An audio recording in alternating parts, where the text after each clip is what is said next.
Hi, my name is Varun Kukunoor, and my partner's name is Serena Shedore, and we are going to be presenting our study, Renewables Within Africa, an analysis of the Power Africa initiative.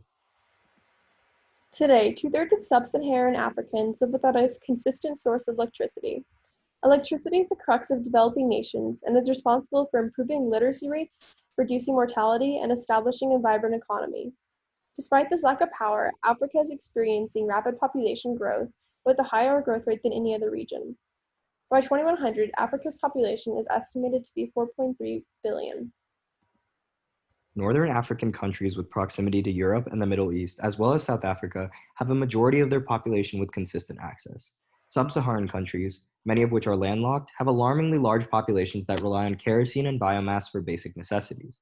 This intrinsically stunts the growth that these nations can achieve. However, as depicted by the chart on the right, the entire continent is endowed with an abundance of untapped renewables.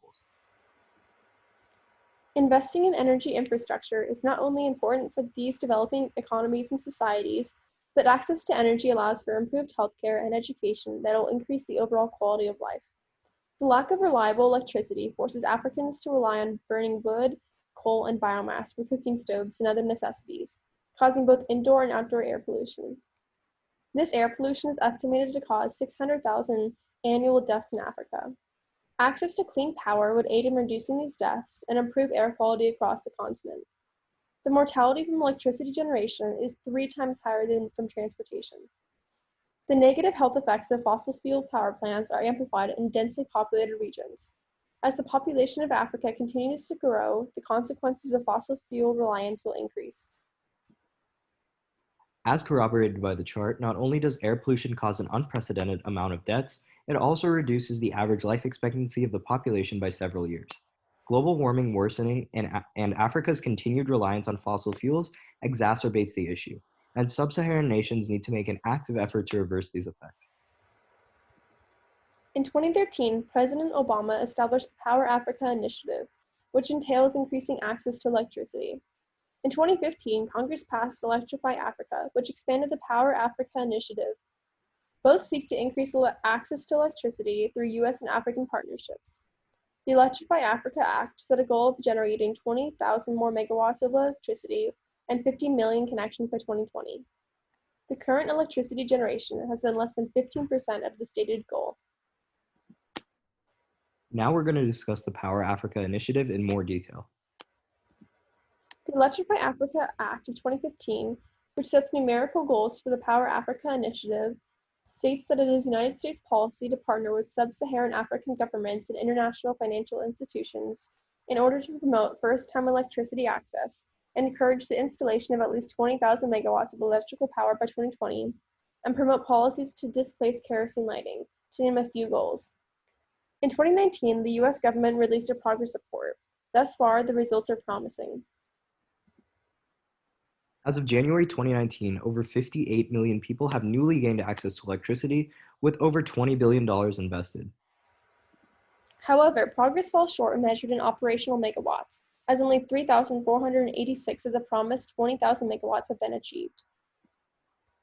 The Power Africa initiative is duly beneficial. While concerns have been expressed about the Trump administration ridding the initiative entirely, the benefits for both countries far outweigh the harms. Firstly, the Power Africa initiative leverages private investment. The initial $7 billion pledge was nearly entirely comprised of predicted loans from US investors, not the government. In fact, the bipartisan Congressional Budget Office scored that the initiative will actually return $86 million to taxpayers by the end of its execution. Private investment garnered $40 billion in the infancy of the act, and US companies are vying to establish a long-term presence. Secondly, Power Africa creates American jobs. Not only do they give US companies a mandate to invest internationally, but they bolster the economies and job markets of their host nations multifold. Thirdly, the Electrify Africa Act boasts bipartisan support. Not only does it align with third world economic growth and access to energy, which in turn expedites growth in literacy rates and urban development, but it is also financially beneficial for both parties. The act was initially introduced by Republican Senators Bob Corker and Edward Royce and had broad sponsorship from 18 Democratic members and 8 other Republican members. The initiative places no emphasis on the development of renewable energy over the development of the African oil and gas industry. 3 countries, Ghana, Guinea, and Nigeria, had a majority, if not all, investment capital placed in natural gas or heavy fuel oil. By some estimates, Africa's renewable energy sector has unprecedented potential, with renewable energy boosting the economy $15 for every $1 spent over the next 26 years. Furthermore, Africa can meet nearly a quarter of its energy needs from indigenous and clean renewable energy by 2030. Thus, not only are there inherent environmental benefits from moving away from coal, oil, and gas, but the financial benefits prove to be undeniable. In addition, the initiative did not target Zimbabwe for an international investment. Yet, Zimbabwe is endowed with abundant renewable energy resources, such as solar and hydropower, near landmarks such as Victoria Falls, that present a major opportunity for investment. Zimbabwe pays $19.5 million per month to import energy from countries such as South Africa and Mozambique, partly because the Zimbabwean government's electricity generation strategy has been too focused on the grid through expansion of old oil and gas stations. Thus, a clear shortcoming of U.S. strategy has been an insufficient ability to recognize a country's resource opportunities, which would not only be financially beneficial for the U.S. in the case of Zimbabwe, but would also allow the nation to invest the $19.5 million back into its own economy, which would spur development in other areas. Power Africa has presented a step in the right direction, but not one that can act as a sustainable catalyst for long-term African growth. In our policy proposal, we affirm the goal of the Power Africa initiative, but with a newfound emphasis on green energy investment and the creation of clean energy corridors. With a renewable threshold, the Power Africa initiative would be able to direct private domestic investment strictly towards clean energy projects, setting the precedent that Africa is building towards a sustainable future. And with clean energy corridors, the US can relieve financial stress from host countries so that they can invest in their domestic economies rather than having to worry about importing energy. The Power Africa initiative should specify a higher threshold of electricity generation from renewable sources. The United States Agency for International Development has appropriated $70 million for Power Africa. By July 2019, 56 projects had been financially closed, including natural gas and heavy fuel oil technologies. The USAID should add a necessary condition to Power Africa projects: the money must be invested in renewable technologies. This change would empower women, who represented 35% of the renewable energy labor force in 2016, and whose role will become more prominent, notably through the productive use of renewable energy. Additionally, switching to renewables has clear environmental benefits, as reducing annual emissions by 310 megatons actually helps renewable resources prosper. The United States African Development Foundation had a budget of $30 million from Congress in fiscal year 2019. The US ADF manages the Off-Grid Energy Challenge, which grants loans of up to $100,000 for African entrepreneurs to implement sustainable and innovative energy projects.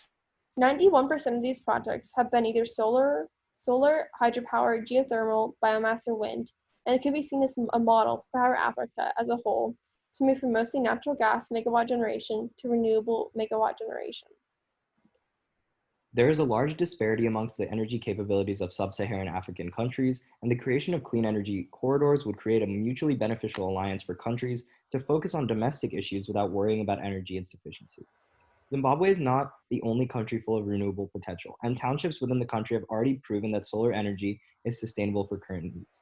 Yet Zimbabwe hiked power tariffs by more than 300% despite power cuts lasting more than 18 hours daily. Corruption and bureaucratic red tape have stunted domestic energy investment, and even international investment would take decades to manifest. The US must mandate that its investment in African energy hinges on an agreement to set up regional clean energy corridors. A clean energy corridor agreement would require actors like Mozambique and South Africa to send excess energy to countries in need at a discount or free of charge. Then Zimbabwe would be able to divert the $19.5 million back into its own nation and stimulate its domestic economy. This would lead to considerably large positive effects on African human development. For one, Zimbabwe's post-secondary education rate barely exceeds 5%, and domestic investment into the education system would have irrefutable benefits for the country as a whole. Based on the overwhelming long-term benefits, we conclude that Proposal 1, placing a complete emphasis on renewable technology development, is the best course of action for the US. Although there are short-term energy concerns, it sets up sub-Saharan Africa to develop extremely quickly, obtain energy security, and benefit both the US and several African nations financially.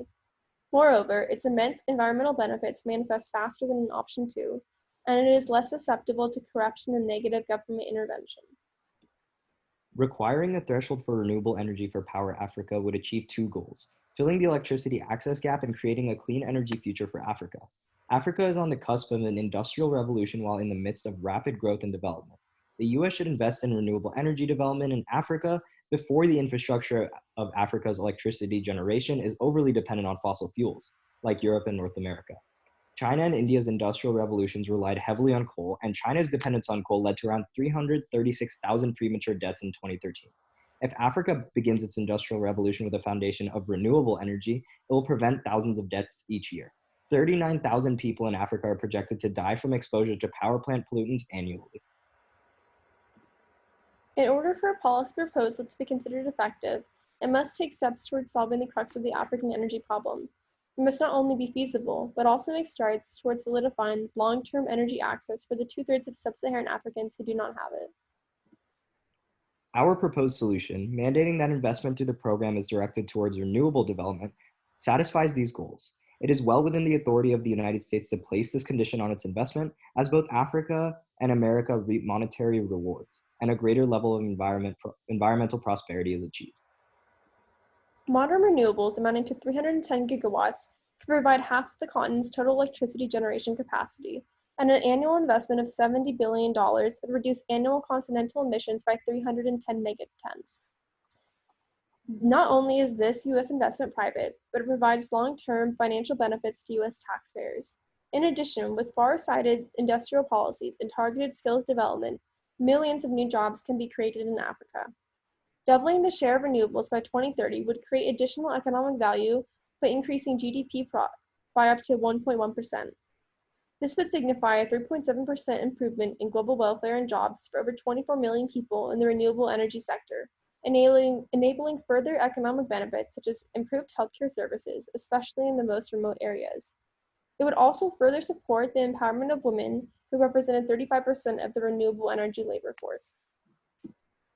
Here is a chart demonstrating how renewable energy benefits women and the economy.